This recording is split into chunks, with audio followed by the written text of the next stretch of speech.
Everyone, welcome to Holistic Lifestyle Tips, Getting Real About the Woo Woo.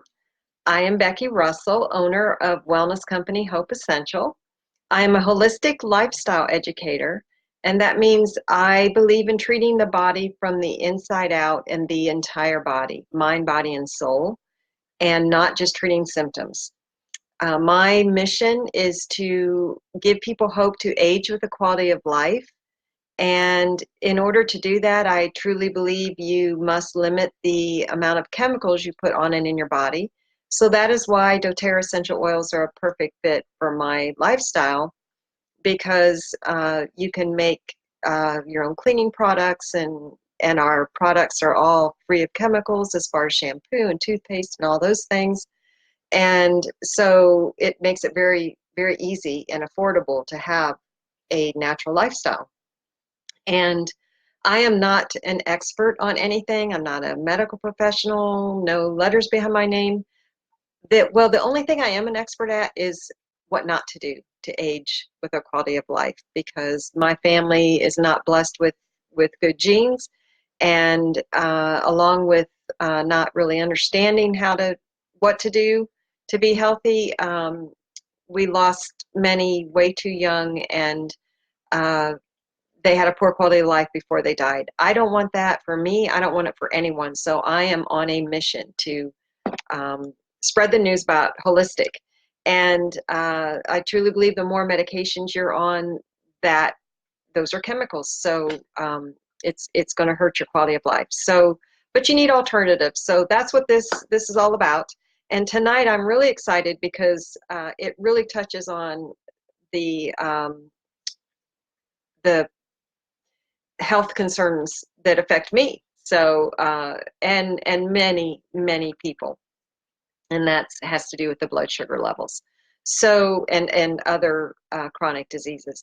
So we are going to talk about autophagy, and I would love to hear if any of you have even heard of this word before, because it's fairly new to me. I've only heard of it the last 6 months or so, and now I'm seeing it everywhere. So it's something that is not promoted by uh, an industry because it's free.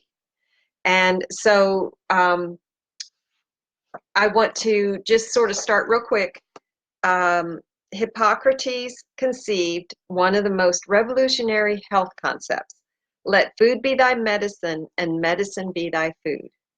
And this was around 400 BC, yet we've never capitalized on that. So it's very sad in a way. Um, it's it comes down to money a lot, which is also sad.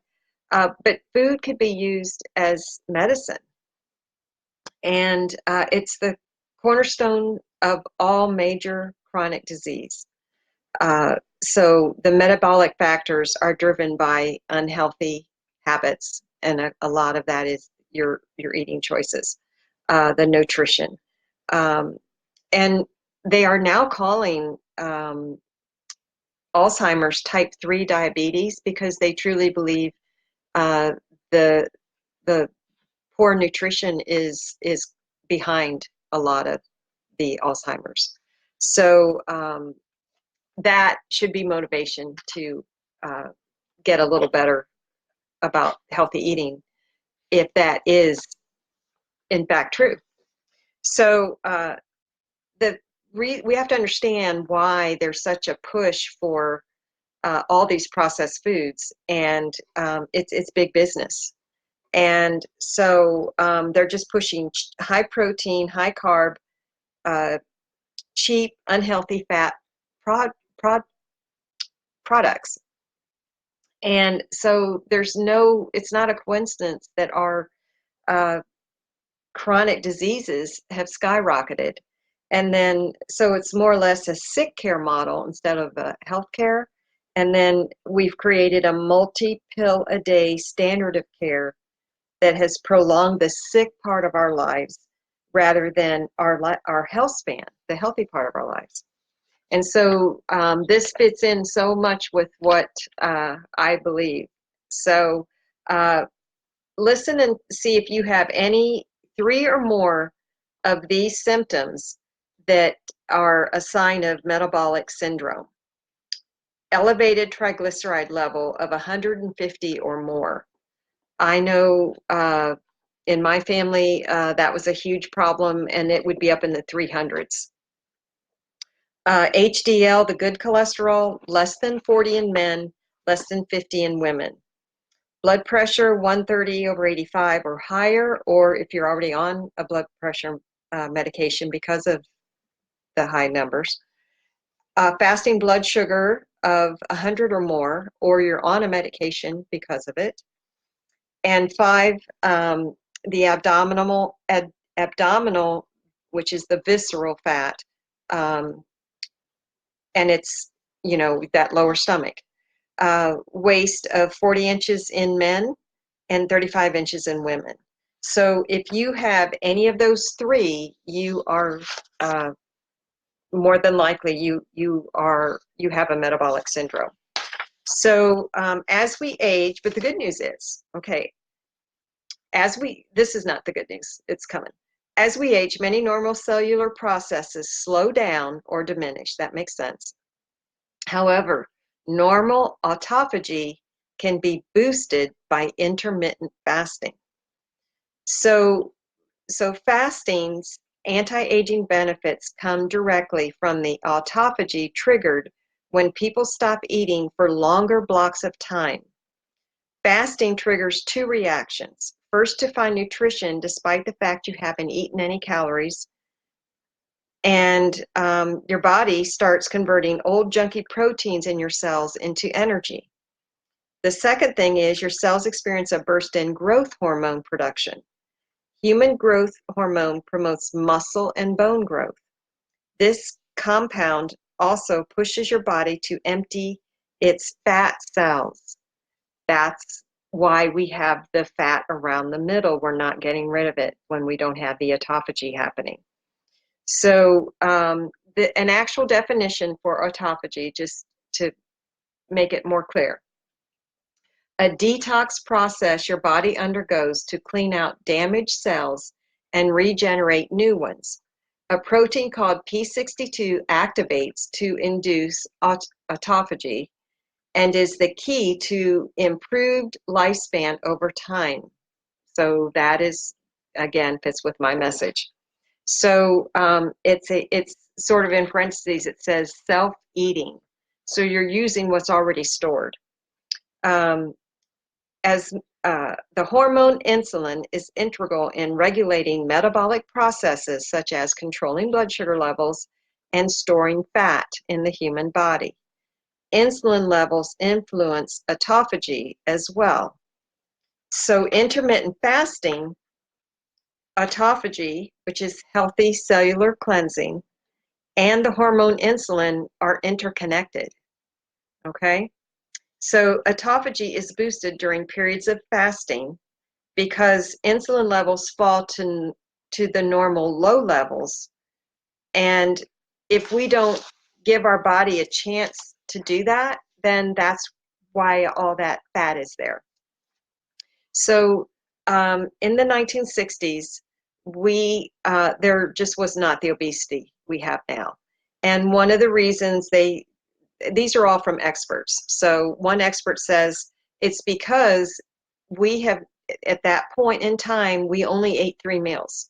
We did not snack. And we were told, to ruin your dinner, right? So we did not snack. And because of that, in between meals, the insulin was able to drop to normal levels. It always spikes when you eat, and then it drops in between.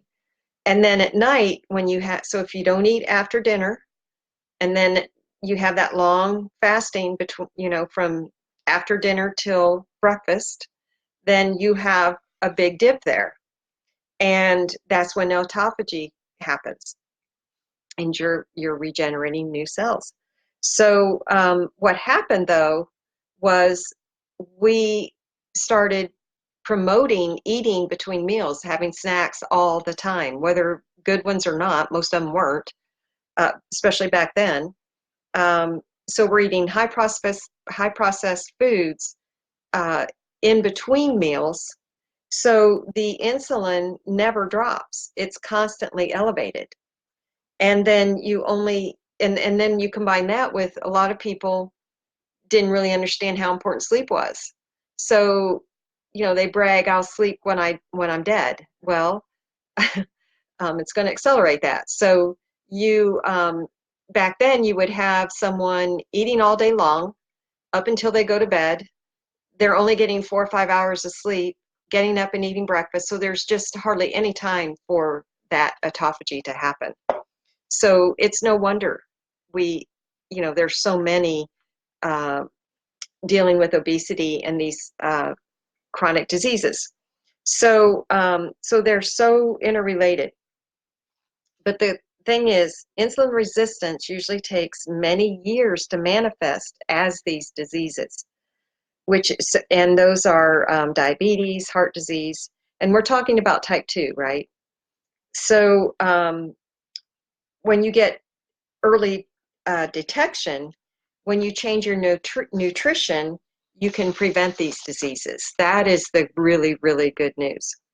So there is a test. I have never had it. I don't know why no one ever suggested it, but probably insurance reasons. But there's a test that will tell you if you are insulin resistant. Not it's not the same test as your glucose, your fasting blood sugar test. That's a different one. So if your fasting insulin level is less than 8 micro IU and your fasting blood sugar is between 75 and 95 and your HbA1c is less than 5.6, it's normal and you don't have anything to worry about. But then when your numbers go up, that's when there's a sign. But the thing is, the insulin resistance happens first.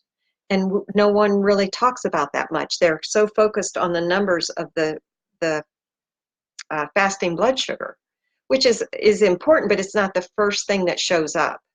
So I highly encourage you, if you have type 2 diabetes in your family or heart disease and all those things, get that insulin resistance test done so that you know.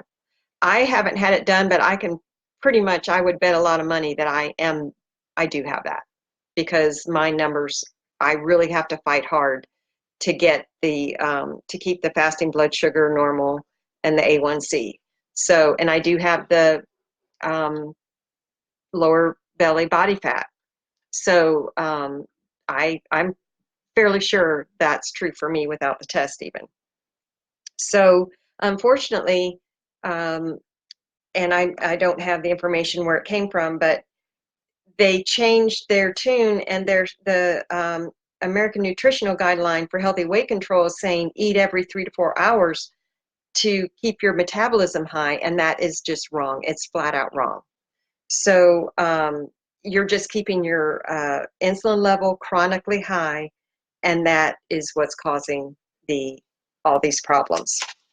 And of course, I'm only going to touch real quickly because we all know this, but processed, refined foods are what spikes your sugar levels also.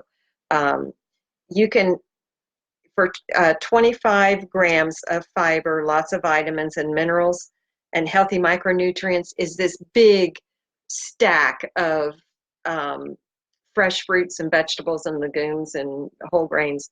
The and then for the same with a processed food, that huge bowl of good things, then a hamburger bun is 25 grams, and there are no nutrients at all.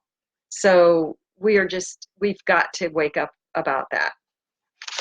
So this is so much information. I'm having to go really fast because I don't want these to be long, but it's really important information. So the thing that I want to end with, okay? You,